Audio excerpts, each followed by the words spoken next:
Rachel Morgan tenía 34 años y vivía en un apartamento elegante en el corazón de Boston. Desde afuera, su vida parecía perfecta. Trabajaba como analista financiera en una firma prestigiosa, tenía estabilidad económica, independencia y una reputación impecable en su rubro. Pero por dentro arrastraba un peso que no se curaba con ascensos ni logros. Desde que tenía memoria, había sido la oveja negra de su familia. Creció en Salem, Massachusetts, en una casa donde el amor era condicional, la crítica constante y el silencio un castigo habitual. Su padre, un exmilitar rígido y dominante, no perdía oportunidad para corregirla. Su madre, más ausente que presente, rara vez la defendía. Y su hermano menor, Kevin, fue siempre el preferido, el que recibía todo sin esfuerzo. Mientras ella se desvivía por lograr la excelencia, Kevin apenas cumplía y aún así era tratado como el hijo perfecto. A Rachel, en cambio, le tocaba escuchar que no era suficiente, que era demasiado para unos y demasiado poco para otros. Cada palabra de elogio iba acompañada de una crítica, y cada vez que intentaba acercarse, recibía una mirada de decepción. A pesar de todo, Rachel no se rebeló. Se enfocó en salir adelante, en estudiar, en trabajar duro. Entró en Harvard con una beca parcial y pagó el resto trabajando en cafeterías, bibliotecas y haciendo tutorías. Durante años vivió en habitaciones compartidas, usando la misma laptop vieja que se le apagaba si se movía el cable. No pidió ayuda, no la esperaba. Tenía claro que si algún día quería ser respetada por su familia, debía lograrlo todo por sus propios medios. Y lo hizo. Se graduó con honores, consiguió trabajo rápido y fue ascendiendo. Boston fue su refugio, su nuevo comienzo. Pero el deseo de reconocimiento, de aceptación, seguía latente. A pesar de todo el daño, seguía esperando ese momento en que sus padres la miraran con orgullo, o al menos con afecto. Durante años se mantuvo emocionalmente distante, pero atenta. Llamaba en los cumpleaños, mandaba tarjetas en Navidad, siempre esperando una señal de apertura que nunca llegó, hasta que las cosas cambiaron, y no para mejor. Fue cuando su padre perdió su pensión en una mala inversión, su madre empezó a enfermar con frecuencia, y Kevin quedó desempleado, que Rachel decidió tender la mano. Volvió a Salem más seguido, aunque cada visita le revolvía el estómago. Sin quejarse, empezó a cubrir los gastos médicos de la madre, las cuentas del hogar, las deudas acumuladas. En 3 años, transfirió más de $28,000.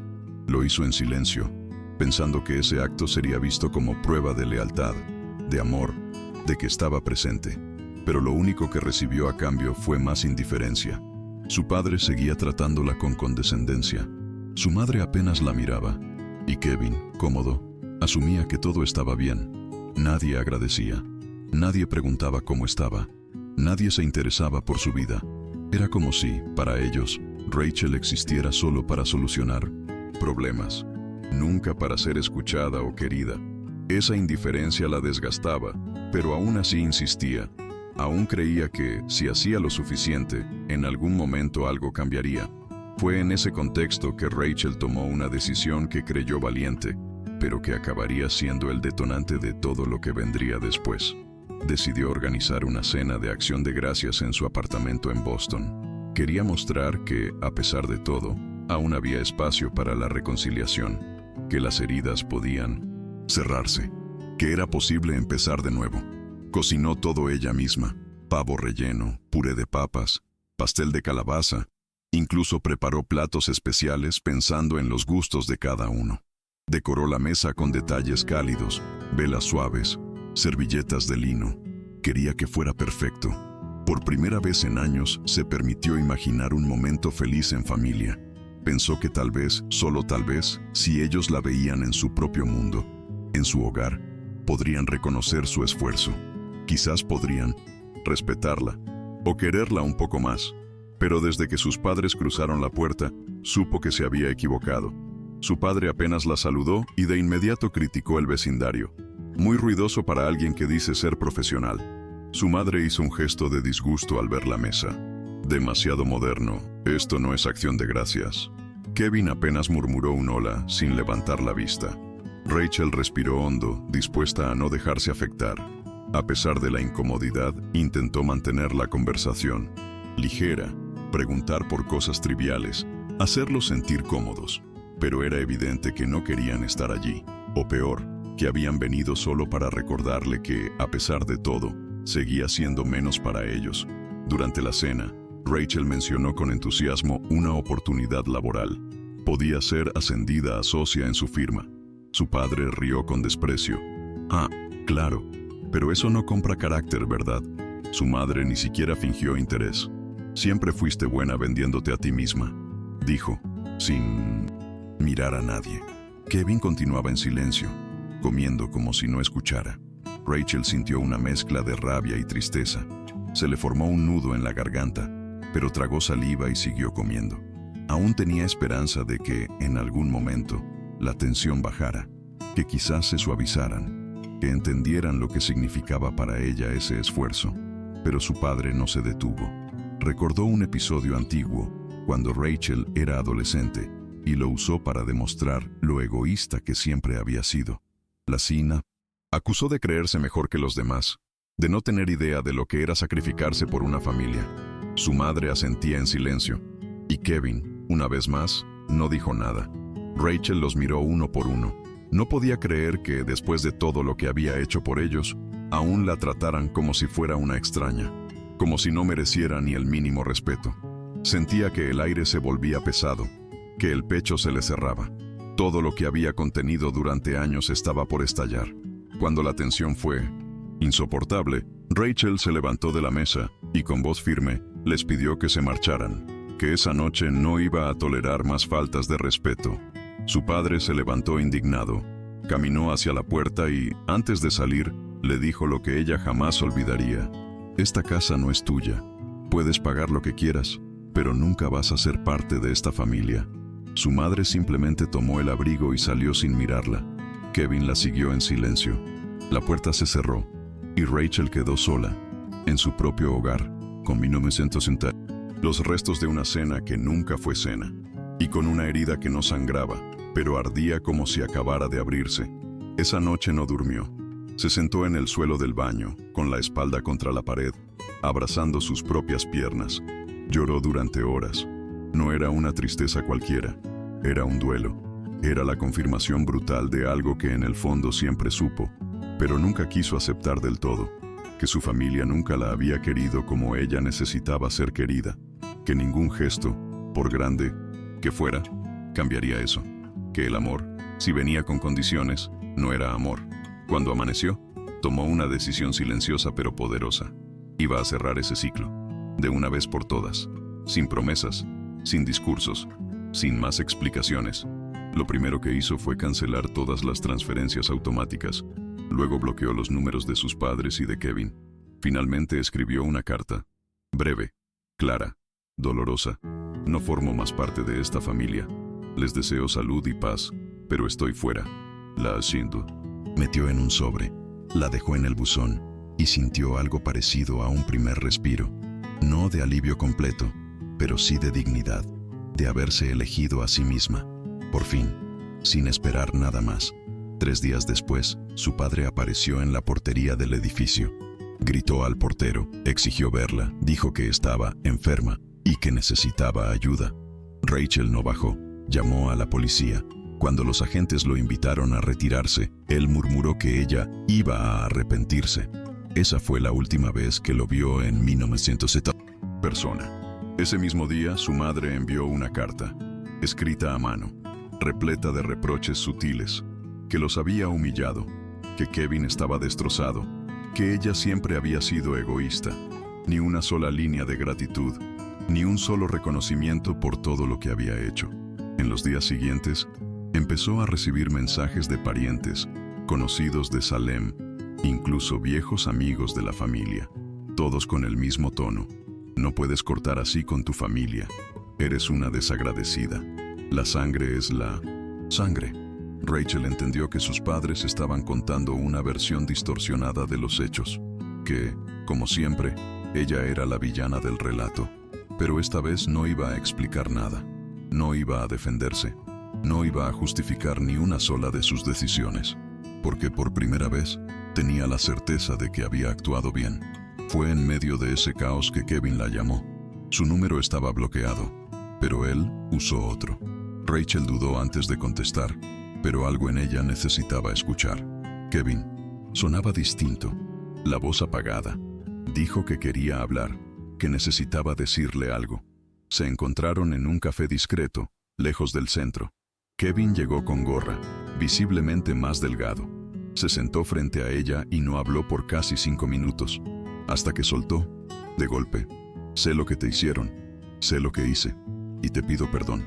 Rachel no supo qué decir al principio. Lo miró sin parpadear, con los labios entreabiertos, como si su cuerpo estuviera esperando desde hacía años escuchar esas palabras. Kevin bajó la cabeza, avergonzado. Dijo que durante toda su vida fingió no ver lo que pasaba porque le convenía, que sus padres lo usaban como escudo, como ejemplo, y él aceptaba ese papel sin cuestionarlo porque le garantizaba comodidad. Yo también te fallé, dijo. No me defendí porque era más fácil callar, pero estaba mal. Siempre estuvo mal. Rachel sintió una mezcla de alivio y furia. Parte de ella quería abrazarlo, otra parte quería gritarle, pero no hizo ninguna de las dos cosas. Solo lo escuchó, mientras algo dentro de ella se iba rompiendo y reconstruyendo al mismo tiempo. Kevin le confesó que quería irse de la casa de los padres, que no soportaba más el ambiente tóxico, la manipulación constante, las discusiones en las que siempre terminaban hablando mal de ella. Dijo que no tenía dinero, que estaba perdido, pero que necesitaba empezar de nuevo. Rachel le creyó. Por primera vez en mucho tiempo, lo vio sin la máscara de hijo perfecto. Era solo un chico asustado, tratando de reparar algo. Ella le ofreció ayuda, pero dejó claro que no iba a mantenerlo. Le compartió recursos, contactos, cursos online. Le abrió una puerta, pero sin volver a cargar el peso de nadie. Poco a poco, comenzaron a hablar más seguido. No era una relación perfecta, ni de hermanos unidos de película, pero era real. Había respeto. Kevin no volvió a pedir nada, y Rachel no volvió a sentirse usada. Cada llamada era una pequeña reparación, una manera de empezar de cero sin negar lo que habían vivido. Mientras tanto, los padres seguían atacando. Cartas anónimas, llamadas desde números distintos, incluso un intento de denuncia falsa en su trabajo. Alegaban que Rachel había malversado fondos de la empresa. Por suerte, el Departamento de Recursos Humanos ya estaba al tanto de la situación y no les creyó. Esas agresiones la agotaban, no tanto por el contenido, sino por la insistencia. Era como si sus padres no soportaran perder el control sobre ella, como si su independencia fuera un desafío personal. Cada vez que recibía una nueva amenaza, Rachel respiraba hondo, hablaba con su terapeuta y volvía a recordar su decisión: no volver atrás. Esa terapia, que empezó como un intento por no derrumbarse, se convirtió en una guía para reconstruirse. Empezó a entender patrones, heridas de infancia, mecanismos que repetía sin querer. Por primera vez, dejó de verse como culpable y empezó a verse como sobreviviente. Durante ese proceso, conoció a Clara, su vecina de piso, una enfermera de 40 años, directa, simpática, con una risa contagiosa y un corazón gigante. Se hicieron amigas rápido. Clara tenía una familia amorosa, con la que hablaba todos los días. Cuando Rachel le contó su historia, Clara no reaccionó con pena, sino con empatía. A veces, la familia que uno necesita no es la que le tocó, le dijo una noche, mientras compartían vino y sushi en la sala. Esa frase se le quedó grabada, porque por primera vez, Rachel empezaba a construir vínculos sin dolor, sin miedo, sin necesidad de ganarse el cariño. Un viernes por la tarde, Rachel volvió del trabajo y encontró una nota deslizada por debajo de la puerta. Era de su padre. La letra era inconfundible, fuerte, apretada, dominante. El mensaje era corto: te vas a arrepentir. La familia no se abandona. Rachel se quedó inmóvil por unos segundos. Sintió cómo le temblaban las manos, pero ya no era la misma. No era la hija asustada de antes. Fue directo a la comisaría, mostró toda la documentación previa y solicitó una orden de restricción. En menos de una semana fue aprobada. No quería venganza, quería paz, y por fin estaba dispuesta a defenderla con todo lo necesario. Ese paso fue un antes y un después. Rachel cambió su número de teléfono. Eliminó a todos los parientes de redes sociales y envió una última carta, esta vez a su madre. No me busques más. Si alguna vez fuiste capaz de amarme, déjame en paz. No hubo respuesta, ni de ella ni de nadie más. El silencio que antes la atormentaba, ahora se sentía como descanso. Cada día sin noticias era un día ganado. Cada semana sin sobres ni llamadas era una pequeña victoria. Poco a poco, la ansiedad fue cediendo, y en su lugar apareció algo nuevo. Espacio, tiempo, ligereza. Con ese nuevo aire, Rachel retomó actividades que había abandonado. Volvió a leer novelas policiales, a caminar por el parque sin auriculares, a cocinar solo para ella. Comenzó a participar en foros online sobre vínculos familiares tóxicos. Al principio solo leía, luego empezó a comentar, y un día compartió su historia completa, bajo anonimato. El post recibió cientos de respuestas, personas que decían, esto me pasó a mí, me hiciste sentir menos sola, gracias por poner en palabras lo que nunca pude decir. Rachel lloró al leer cada mensaje, porque entendió que su dolor no había sido en vano. Una mujer escribió, después de leer esto me animé a irme de casa. No sé qué pasará, pero ya no tengo miedo. Ese comentario fue el que más la marcó, porque significaba que su experiencia, por más dolorosa que fuera, podía servir para algo más, para otros, para que nadie tuviera que pasar por lo mismo sin saber que hay salida. Ese fue el impulso final que necesitaba. Se ofreció como voluntaria en una organización de apoyo a personas que sufrieron abuso emocional en el entorno familiar, no por altruismo, sino porque entendió que ayudar a otros también era una forma de ayudarse a sí misma. En paralelo, Kevin logró mudarse a Portland. Consiguió un empleo modesto pero estable, en una empresa de tecnología. Empezó a rehacer su vida lejos de los padres, lejos del guión familiar. Llamaba a Rachel una vez por semana, a veces solo para contarle que probó un café nuevo, otras veces para hablar de cosas más profundas. Estaban aprendiendo a ser hermanos de verdad, no los que crecieron juntos por costumbre, sino los que elegían estar en contacto por respeto, por cariño sincero. Rachel no esperaba más de él, pero lo que recibía era suficiente, porque ahora sabía lo que merecía. Un año después del quiebre definitivo, Rachel decidió organizar otra cena de acción de gracias. Pero esta vez, la lista de invitados era distinta. No había padres, ni hermanos que guardaban silencio. Había personas que realmente la querían. Clara trajo una tarta de manzana, mal horneada pero hecha con amor. Kevin voló desde Portland con una caja de vinos baratos y una sonrisa sincera. También asistieron 2 colegas de trabajo que se habían convertido en amigas cercanas, y una vecina mayor, la señora Yvette, a quien Rachel ayudaba a hacer las compras. La mesa estaba llena, no de parientes, sino de afecto genuino. Esa noche, por primera vez, Rachel sintió que pertenecía. Durante la cena, se rieron, brindaron y compartieron anécdotas sin juicio. Nadie competía por atención, nadie comparaba logros, nadie se sentía menos. Rachel, en silencio, los observaba con una gratitud inmensa. El hogar que siempre soñó no era un lugar ni una arquitectura, era eso que ocurría entre personas que se elegían. Lo entendió en ese momento. Ya no tenía que demostrar nada, ya no tenía que ganarse el amor de nadie, porque estaba rodeada de personas que la amaban tal como era, sin etiquetas ni exigencias. Esa noche, cuando todos se fueron, Rachel se sentó sola en el sofá, con una manta sobre las piernas y una copa de vino en la mano. Miró alrededor de su apartamento, las luces cálidas, los platos sucios con restos de comida feliz, las copas a medio vaciar, y se permitió llorar. Pero esta vez no era tristeza, era alivio, era paz, era la certeza de haber roto un ciclo, no perfecto, no sin cicatrices, pero sí de forma valiente. Había cerrado una historia donde siempre había sido secundaria, y ahora, por fin, era la protagonista de su propia vida.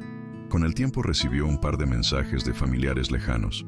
Una tía le escribió, leí lo que publicaste, nunca supe lo que pasabas, lo siento. Rachel no respondió, no por rencor, sino porque aprendió que no todas las disculpas merecen respuesta. El perdón es un camino interno, no una puerta que se abre a cualquiera. Ella ya había hecho su parte, ya había soltado lo que no podía controlar. No iba a volver al pasado solo porque alguien recién ahora decidía abrir los ojos. Agradeció en silencio y siguió adelante. En el trabajo la promovieron, no solo por su capacidad, sino porque algo en ella había cambiado. Era más firme, más clara, ponía límites sin culpa, delegaba sin miedo. Sus colegas lo notaban. Tenía una nueva forma de habitar el espacio, de ocupar su lugar.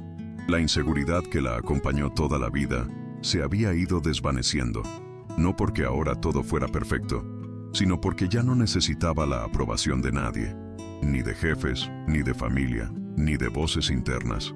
Era suficiente, y eso se notaba. Una tarde, por una reunión laboral, tuvo que pasar cerca de Salem. Dudó, pero finalmente tomó un desvío. Manejando despacio, llegó hasta la antigua casa de su infancia. La fachada seguía igual, pero más descuidada. El jardín estaba crecido, la pintura desgastada. No bajó del coche, solo la observó por unos minutos. No sintió odio, no sintió pena, sintió distancia, como si estuviera viendo una película vieja. Esa casa ya no era parte de su vida, nunca lo fue realmente. Y ahora ni siquiera era parte de su dolor, era solo un lugar más. De regreso a Boston, sintió una ligereza nueva, como si ese gesto, ir, mirar, no entrar, hubiera cerrado la última página de un libro difícil.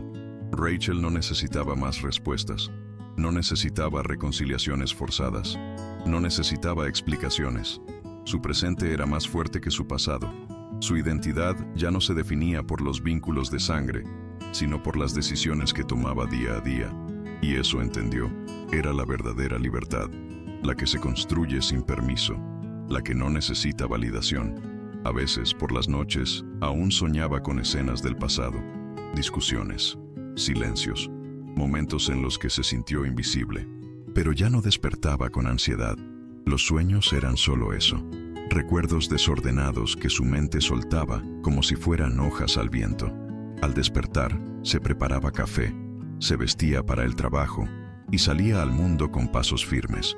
Sabía que las heridas no desaparecen de un día para otro, pero también sabía que se puede vivir con ellas sin que duelan. Se puede sanar sin borrar. En uno de los foros donde compartía su historia, alguien le preguntó, ¿cómo supiste que era hora de irte? Rachel pensó unos segundos antes de responder y escribió, cuando entendí que el amor no se suplica, que la familia que te daña, aunque sea familia, también puede romperse, y que irse no es traición, es sobrevivir. Esa respuesta se volvió viral dentro del grupo. Muchos la usaron como frase de cierre en sus propias publicaciones. Rachel no buscaba admiración, solo buscaba ser honesta, pero encontró algo más: sentido, comunidad, reparación. Una joven le escribió, gracias a ti me animé a mudarme sola. No sé si hice bien, pero por primera vez siento que soy dueña de mi vida. Rachel guardó ese mensaje en su correo favorito. No porque necesitara reconocimiento, sino porque entendía lo que significaba, porque había estado ahí, porque sabía que el primer paso siempre es el más difícil, pero que después de ese paso hay un mundo, y ese mundo puede ser tuyo. Rachel seguía adelante con su vida, sin prisa pero sin pausa. Ya no tenía necesidad de revisar el celular con miedo. Ya no sentía ese peso en el pecho cada vez que se acercaba a una fecha familiar. Las Navidades ahora las pasaba con amigos, en cenas pequeñas, sin exigencias. Su cumpleaños dejó de ser una excusa para decepciones y se convirtió en una celebración íntima. Empezó a viajar sola. Visitó Montreal, luego Lisboa, y finalmente se animó a hacer un retiro de silencio en Costa Rica. En cada lugar dejaba un pedazo de miedo y se traía de vuelta una parte más suya. Estaba aprendiendo a ser feliz sin depender del pasado. En su apartamento había un muro con fotos, pero no de su infancia, ni de su familia biológica. Eran fotos de ella con Clara riendo en la playa, de Kevin sosteniendo una taza con cara de dormido, de la señora Yvette soplando velitas con una corona de papel, de las amigas del trabajo en un picnic improvisado. Esa era su familia. Esa era su historia ahora. No la que heredó, sino la que eligió construir. Cada imagen era una prueba de que se puede empezar de nuevo, de que hay vida más allá del dolor, de que el amor, cuando es real, no se mendiga, se comparte. Un día, Mientras tomaba café en su cafetería favorita, vio entrar a una mujer que le resultó familiar. Era una antigua compañera del colegio. Se saludaron, intercambiaron palabras, y en algún momento surgió la pregunta inevitable: ¿y tu familia? ¿Sigues viéndolos? Rachel sonrió con tranquilidad. No, y estoy bien así. La otra mujer pareció incómoda, pero Rachel no se movió ni un centímetro de su paz. No tenía por qué justificar nada. Ya no vivía para encajar en relatos ajenos. Vivía para estar bien consigo misma. Y eso era suficiente. Tiempo después, Kevin la visitó por unos días. Cocinaron juntos, vieron películas malas, caminaron por Boston como si fueran turistas. En una de esas caminatas, Kevin se detuvo frente a un mural callejero que decía: «No todos los lazos son para siempre, algunos solo te atan». Lo señaló y dijo: «Ese fui yo mucho tiempo, y lo lamento». Rachel lo miró y le puso la mano en el hombro. «Lo importante es que te soltaste». No necesitaban más palabras. Había perdón, había presente, y sobre todo, había futuro. En su última sesión de terapia, Rachel dijo algo que sorprendió incluso al terapeuta: «Estoy agradecida por lo que viví, no porque haya sido justo, sino porque me enseñó a reconocer lo que no merezco». Esa frase cerró un proceso de sanación largo, profundo y valiente. No había finales mágicos, ni reconciliaciones melodramáticas. Solo una mujer que eligió salvarse, que entendió que el amor verdadero no destruye, no manipula, no ignora, que a veces decir adiós es el acto más puro de amor propio. Rachel no se volvió activista ni escritora. Siguió trabajando en finanzas. Siguió siendo una mujer práctica, reservada, detallista. Pero dentro de sí era otra. Conocía su valor, sabía poner límites, y si alguien intentaba hacerla sentir menos, simplemente se alejaba, porque no tenía tiempo para repetir historias viejas, porque ya no quería sobrevivir, quería vivir, y lo estaba logrando, día a día, con errores, con tropiezos, pero también con dignidad y propósito. Cada año, en Acción de Gracias, vuelve a preparar su famosa cena, pero no por tradición, sino por celebración, por los vínculos nuevos, por las heridas cerradas, por las decisiones difíciles que la llevaron a ese lugar. A veces, mientras corta los vegetales o sirve el vino, piensa en aquella primera cena fallida, y no duele, solo recuerda, como se recuerdan los lugares por donde ya no necesitas pasar. Rachel Morgan no se vengó, no destruyó a nadie, no expuso públicamente a sus padres. Su justicia fue otra: recuperar su vida, romper el ciclo, elegirse a sí misma, enseñar con el ejemplo que la familia no es la que te toca, sino la que te cuida, que amar no es aguantar, que cortar vínculos puede ser un acto de amor, cuando todo lo demás ha fallado. Si esta historia llegó a ti y sentiste algo familiar, recuerda, no estás solo, y no estás loco por querer irte, no estás mal por querer paz, no es traición elegirte. A veces, el día que más duele puede ser también el principio de todo, como fue para Rachel, como puede ser para ti.